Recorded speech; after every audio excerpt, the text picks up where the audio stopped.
What is up, everybody? Ace here, and I am back on the JFS, ready to do another analysis, a player analysis for UHC. And this time, we're going to talk about someone who had a surprising run, and that's Zhalpha. Yeah, we'll just leave it like that. Now, we will talk about the biggest killers, Reign of Terror, but Zhalpha kind of had one of his own going on as well, because he racked up a ton of wins in just a short amount of time. Now, we haven't seen him in a few seasons. He might make a comeback, maybe soon.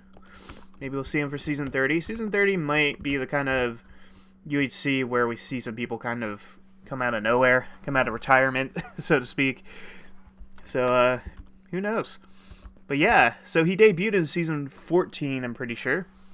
And he actually died first. He was in last place in 13th as a solo, but he was on a team with the biggest killer, and Killer went on to win that season, so he gets credited for a win there as well, and gets 0 kills along the way.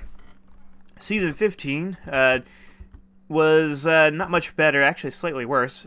13th again. This time he was kind of mid-pack, died to Mary, but his team, which was with Naxer and Cookie, took him to 2nd place. So, 0 kills, but still a pretty good finish. Season 16, he was with myself, Asus, and Muck on Team Vatican. Was in 10th place as a solo, but we got to 4th place as a team. 0 kills on that one as well.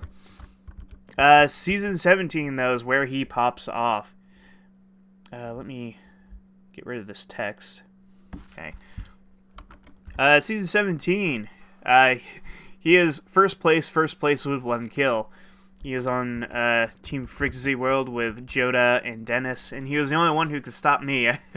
So he kind of it was an interesting situation for me because I had all this momentum and it kind of stopped because he was underground and made some mistakes, and he was able to capitalize on it, and that started a reign of terror basically because season 18 he does it again. First as a solo, first as a team. I think it was with Special, that team. 0 kills, which is kind of the interesting thing because we all died to mobs that season, and he was still underground. Season 19, finished 5th as a solo, but he was on Killer's team along with Dennis, and so they ended up first, 0 kills along the way.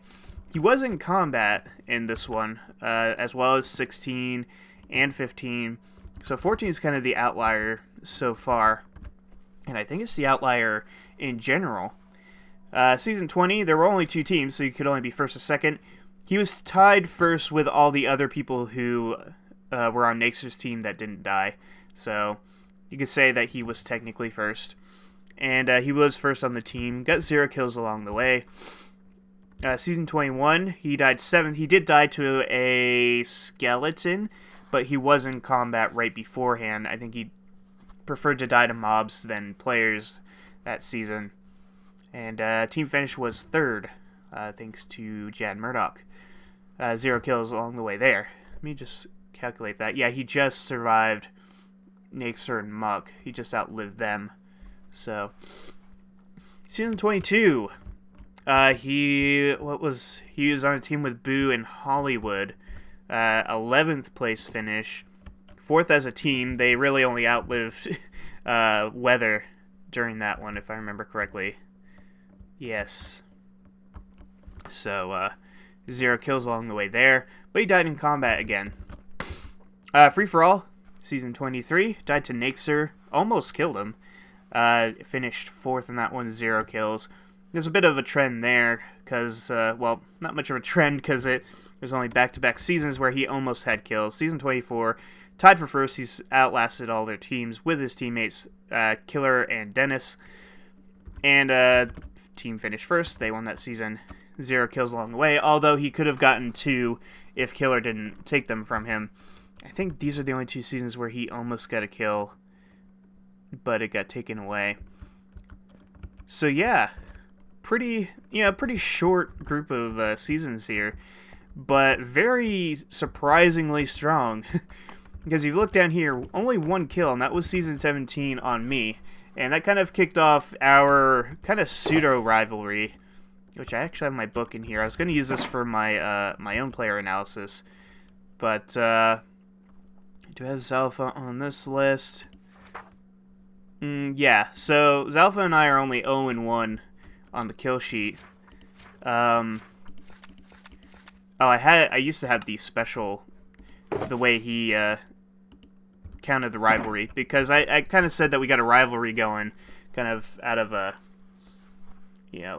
friendly little banter kind of thing, and he kind of took the idea and ran with it. The issue was that we never really interacted much until season 24, because season 18 we didn't see each other, 19 we didn't see each other, 20 we didn't see each other really. Like, I fought his team, but I don't think he was involved.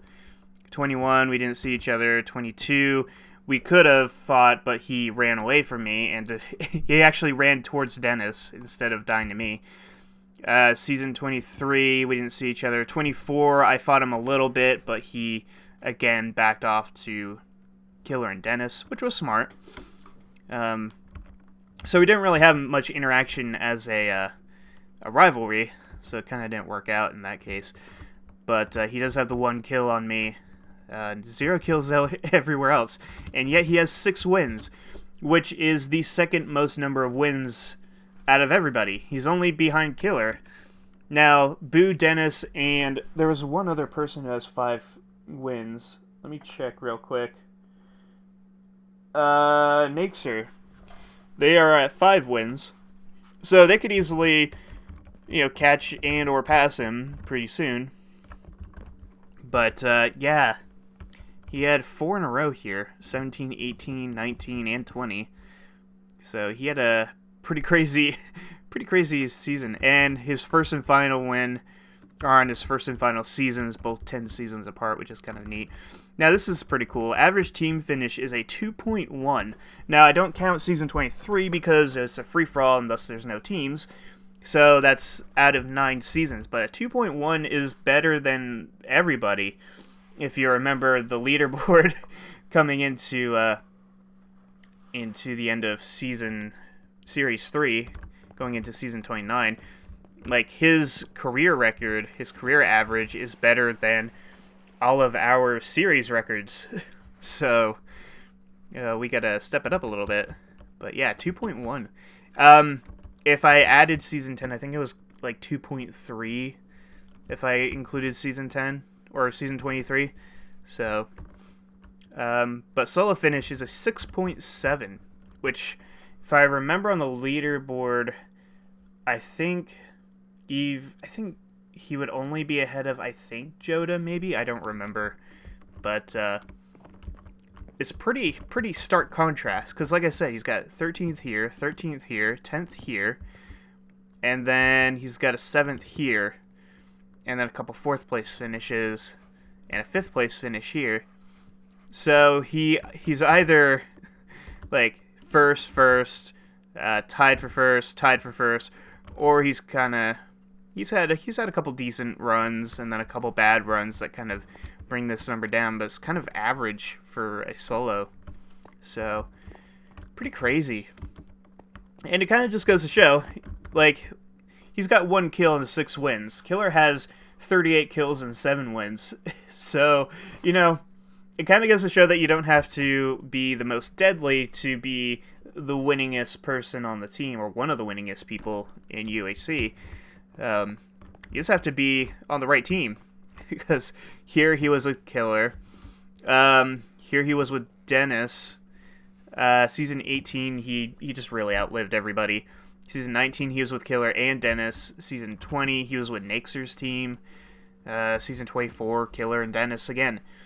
So, like, he was just in the right place at the right time. He was on the right team. Didn't have to do anything, but, he came away the winner on more than one occasion, on several occasions. So, just goes to show you don't have to be great to be on a great team. But, yeah, it's a pretty short one. But I always thought it was interesting. It's kind of one of the anomalies of UHC to have a person with 1 kill get 6 wins, just by being in the right place at the right time on the right team. It's making the right moves at the right time. Like this is probably easily the peak because he sealed the deal here. But to go on a 4-season winning streak and to be able to play with some of the best players and come away with wins on top of that is pretty cool. So yeah, hope you enjoyed this little video. Hope you guys enjoyed watching, and I shall see you all next time.